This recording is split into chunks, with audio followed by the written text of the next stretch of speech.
Hey everyone, I have decided to make a video that I'm going to let you know right now that some of this can be pretty triggering. So if you're somebody who has some PTSD when it comes to about bullying and that, this might not be the video for you. So I just want to let you know that up front before I get into things.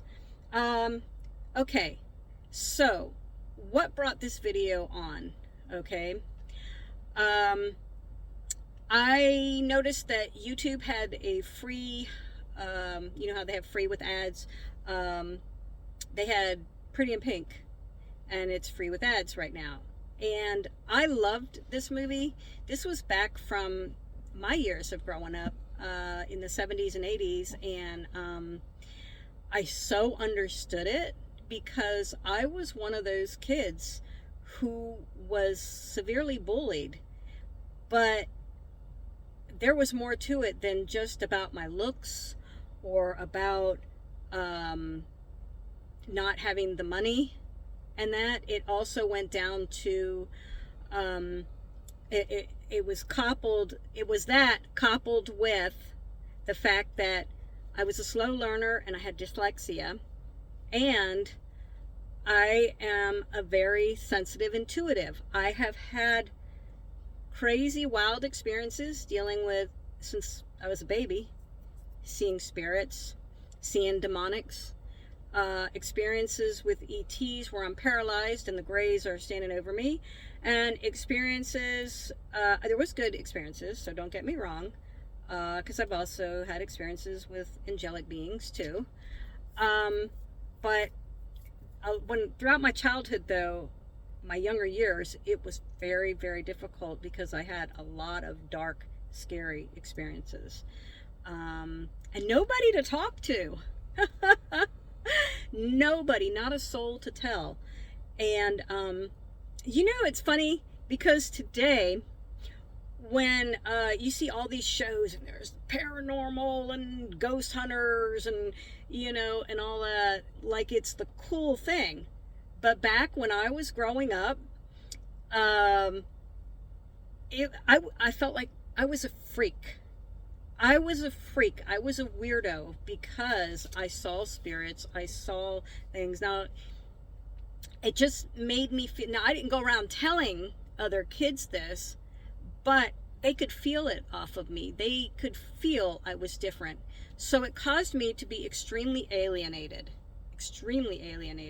So, and you're talking about an era, when you talk about the 70s and 80s, you're talking about an era where bullying was just a fact of life. And there wasn't, like today, they have, I'm not saying that bullying doesn't happen today, and I feel sorry for the kids today because you got social media, which makes it 10 times worse with bullying. But back in, you know, today, at least there's like support groups for bullying. There's things where the schools are actually putting up about, you know, putting up the anti-bullying message. But when I was in school, our message that we got told to us was, well, you need to, that's your problem, you need to deal with it. If you don't want to be bullied, then you need to learn how to take a punch, and you need to throw some punches, and then all that stops, and then you're good. So in other words, you were weak, and somehow maybe you deserved to be bullied because you weren't, you know, sitting there and, you know, taking on somebody, because not everybody's built the same. You know, yes, we should all stand up for ourselves if we can, but at the same time, it was a terrible message. I mean, this is my honest opinion. To me, that was a terrible message, because to me, it was basically saying, well, suck it up, buttercup. You know, you're weak if you don't just sit there and get into a fist fight with these bullies, you know? What a messed up logic that is. Sorry, but that's how I see it. So, sorry, but not sorry. Let me put it that way, because this is my view. And if you don't like it, oh well. This is my video, my channel, and this is how I feel about it. And I think it's screwed up to teach your kids that, you know, if you get bullied, you don't go, um, you don't talk about it. You don't, you know, you cry to yourself at night or whatever, because don't let, that was the thing too, don't let anybody see your tears, because tears are a sign of weakness. So if you cry, you're weak, right? You know, everything to suppress our emotions, okay? And it's so crazy to me, if you're an empath, right, and being told to suppress your emotions, okay, and then we wonder why people are so messed up, you know? I mean, I'm sorry, but look at this logic we've got here, right? So anyways, but these are just my views, and I wrote some stuff today, and so I'm going to share it with you. This was something, now it was a shorter comment that I made on the Pretty in Pink video, because everybody's kind of putting their comments on there and about how they so understood this film, you know, because it was pretty on point with, if you grew up in the 70s and 80s, with the different classes of people, you know, if you were rich and beautiful, you were, you know, you were popular, you were treated like you were, you know, a god or a goddess, you were wonderful. But if you weren't, you were spit on. You were and I got literally, physically spit on, by the way, on my face, okay, by one of these popular bully kids. Yes, that did happen. And that now, I'm a different person today, you know.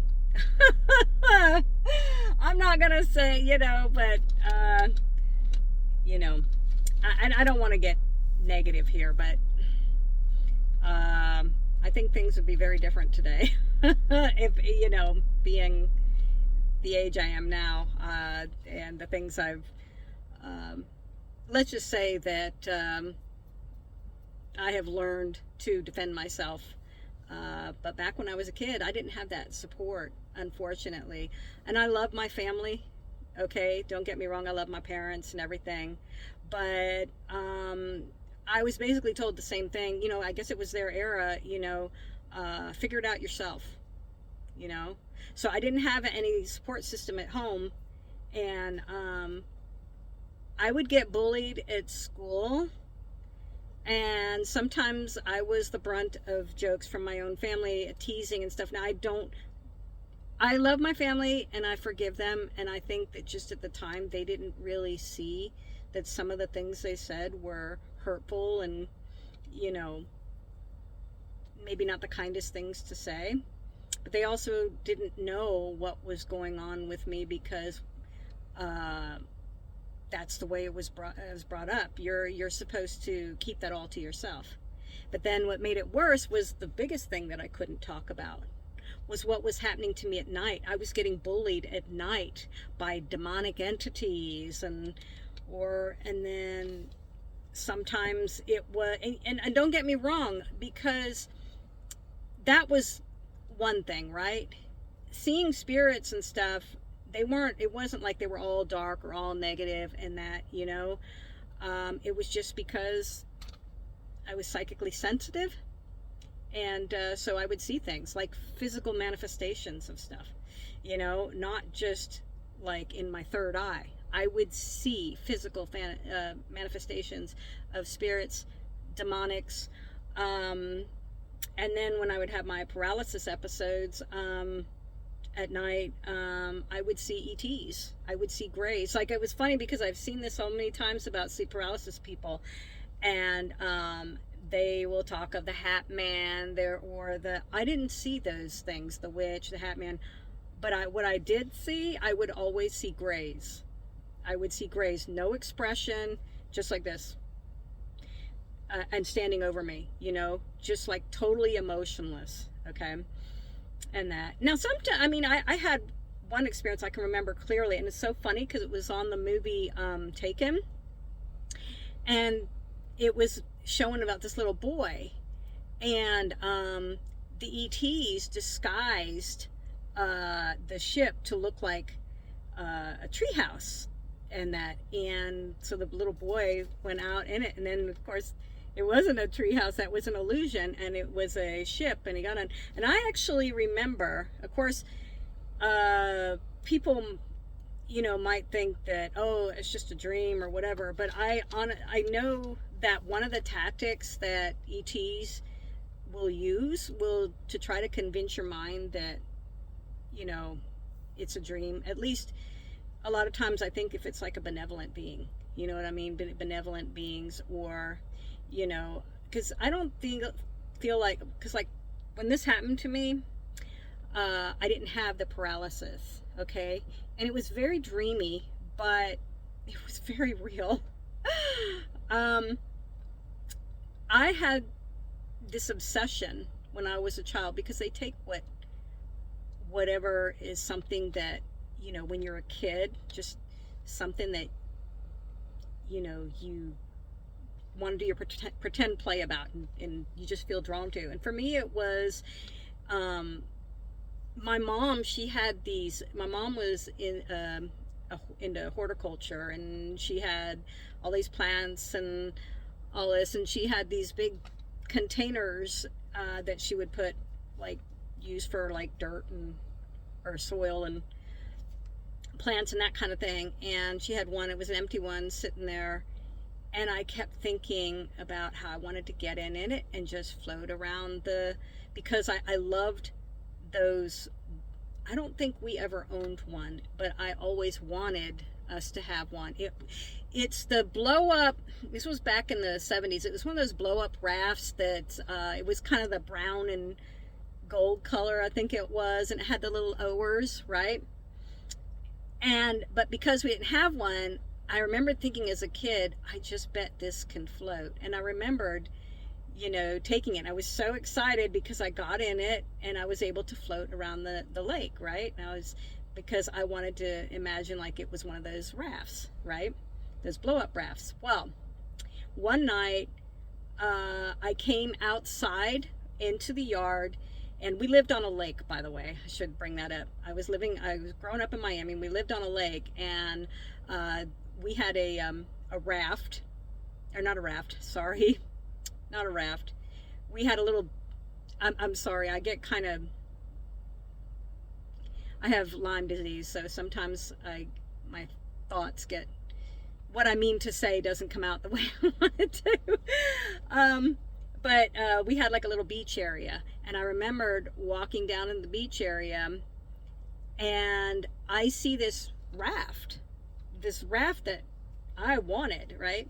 And I get to the raft, and I see my grandma, what was supposed to be my grandmother. My grandmother who doesn't swim, and that was sitting in this raft, just as still as can be. And I remember climbing in the raft, and instead of the raft going across the lake, it didn't. It lifted up, straight up. And in fact, we got up so high that now I could see Earth was getting little, and I was looking around, it was space.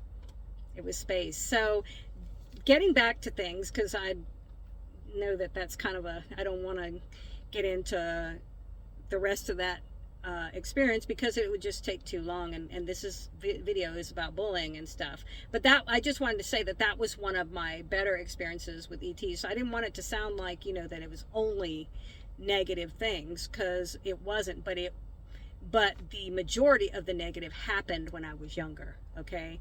And but getting back to things, I think the hardest part is when you've been different all your life or whatever, as a kid and growing up, especially in those awkward teenage years, and be subjected to relentless bullying by people, okay? So to me, so anyway, so I made this comment, and that's what I'm getting back to. I made this comment, but it was smaller than this, okay? But I extended a little more on it for you guys, okay? So here's what I said. If you weren't outwardly appealing in looks and you weren't rich, you were most likely an experiencer of relentless bullying, and you were also a ghost silenced by a cruel and unjust superficial society. This was what it was like growing up for me as the weird kid in a world where I didn't fit in. So anyhow, I wrote that today because I'm kind of putting this video out there too for those of you who have experienced being an intuitive, especially if it was back in the day. Like back in the day, you know, it's funny because like they have all these ghost hunters and all that, you know, it's like the cool thing. But back when I was growing up, if you had stuff like this, you were a freak. And that's exactly how I felt, like a freak. I didn't know why I could see spirits. I didn't know why, you know, I was going through all these things and seeing ETs and everything. So it's extremely isolating, right? And even today, there's the feeling that many of us get with isolation. But back then it was even worse because I'm not saying that these sensationalized programs there with like ghost hunters and Skinwalker Ranch and that, but it's like it's a good thing and it's a bad thing. It's a good thing in that it's getting more exposure and becoming more accepted, that we don't live in like that there's more going on than just what's on the surface of our 3D world, right? But the bad part is that there's a lot of fear mongering in that to try to, you know, for views, you know, and so that's the negative part of it. But anyways, so this is basically my video today, and I wrote this poem, and but it does have a positive ending. But I wrote it just like the other poem that you guys heard the other day, but this one I included a positive ending. The other one I still got to write another part to it. So here it goes. Growing up as a bullied child, right? Okay. Born into a world of bright, cradled innocence, a new mother's delight, till the first pain of a stranger's sting. Unconditional love is not everyone's thing. A mean remark, a glaring stare, you begin to feel that no one cares.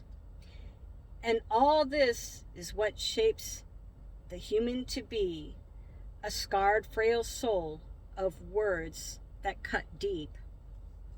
But now I am grown with children of my own, trying to protect them as a good mother should do, reminding that cruel words are simply not true. For I am a woman who chose love to display. I will not let hatred have the last say. So, it's a short little poem, but talks about the unfortunates of being, if that's a word, well, the unfortunate of being a bullied child, but ending it on a more positive note, because I've had a major transformation, and I have a complete different outlook on life. I now understand more with my intuitive skills and how I can put them to good, you know, to helping. Oftentimes I do psychometry, I do remote viewing and all that, and I don't know exactly how psychics and stuff get into this, and I'm not, you know, for me it's all genuine because I genuinely want to help. But I have been able to, like, I've viewed, you know, when they've put things on the news about crimes and stuff like that, or missing people, I've actually been able to know or solve something. And then later on the news, when they do solve the crime, or they've figured out the crime, and I'm like, oh my gosh, that's so weird, because I knew who the perpetrator was. I knew how it happened, because I would just get these visions and see things like with how they happened. There was a little girl, and they didn't know what happened to her, and I decided I'm gonna try to tune in and see what I get. And I managed to pick up that it was an uncle that had done this terrible thing, and it was near, because they didn't know where her body was. They knew she was dead, but they couldn't find it, and they didn't know who the perpetrator was of the crime. And I immediately picked up on an uncle, and that her body was buried near a lake, and later it came out on the news, probably, I don't know, like days later, and they said it was an uncle, and her body was found buried near a lake. So it's pretty so I try now, I mean, how do I put it? I'm trying now to use these and let me tell you, everybody, you know, it's not that I'm somehow just so different. Actually, everybody is born with some degrees of intuitive skills, but it's how open you are to it. You know, the more you're open to it and the more you embrace it, and that, the better and more clarity you'll get by using your intuitive skills. But anyways, so that's the positive on the story of a very traumatic childhood. I have a book coming out this year, and it's all based on my true life, the things I've gone through, but I've come out as a survivor, and that's really, really important and really good, because I will say that at the age of 17, I'm lucky that I'm still alive today. I went through an extremely horrible assault that involved more than one person, and they were planning my death, and I had to find a way, talk my way as best as I could, and just so what's the word I'm looking for, adamant with my words. I had to be very convincing in that I had to talk my way out of my own death. And so, seriously, Brandon,